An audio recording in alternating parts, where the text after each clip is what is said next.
तुम्हाला भरली मिरचीची रेसिपी दाखवत आहे।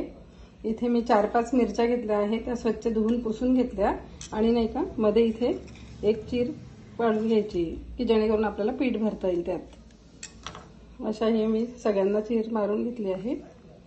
नंतर त्यात थोडं मीठ लावून घ्यायचंय। किती चविष्ट लागेल आपल्याला मिरचीला लावून घ्यायची। इथे मी फ्राय पॅन मध्ये बेसनाचं पीठ घेतलं आहे, त्या मिरच्यांना पुरेल तेवढं घ्यायचं आपण आणि त्याला चांगलं भाजून घ्यायचं आहे। थोडी हळद टाकली आहे मी आणि मला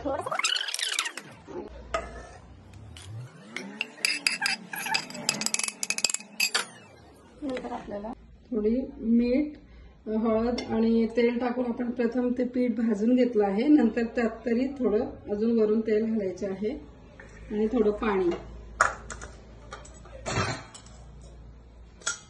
थोडंच टाकायचं आहे की जेणेकरून ते मिरच्यांमध्ये व्यवस्थित हे होईल। त्यात थोडं आपल्याला वाटलं तर अजून आपण थोडंसं हळदी पावडर, मिर्च पावडर आणि थोडंसं किंचित जिरा, साबुत जिरा पण टाकू शकतो आणि त्याला चांगलं कालवून घ्यायचं आहे।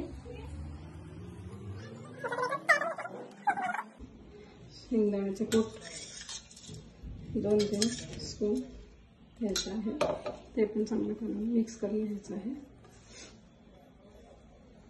याने चव छान लागते मिरचीला।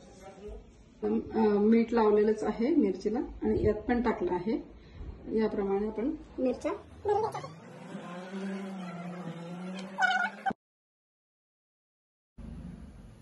अशा या मिरच्या मी भरून घेतलेल्या आहेत। आपण फ्राय पॅन वरती आता तेल घालून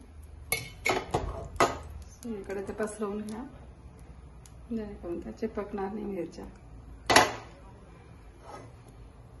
आणि अशा त्या व्यवस्थित सेट करून घ्यायच्या। खूप छान लागतात त्या मिरच्या।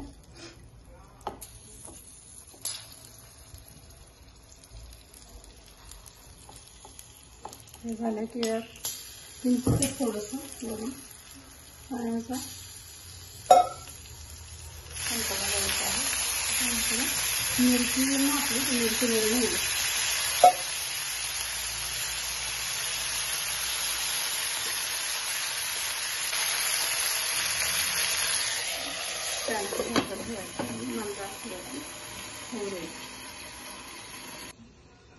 बघून घ्यायचं आता मिरच्या कशा झाल्या होत्या।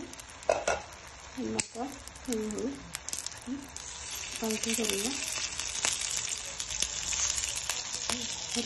झालं पाहिजे त्या।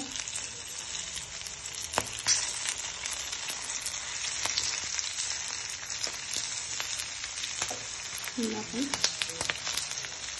झाकण वाफू द्यायचं आहे अजून।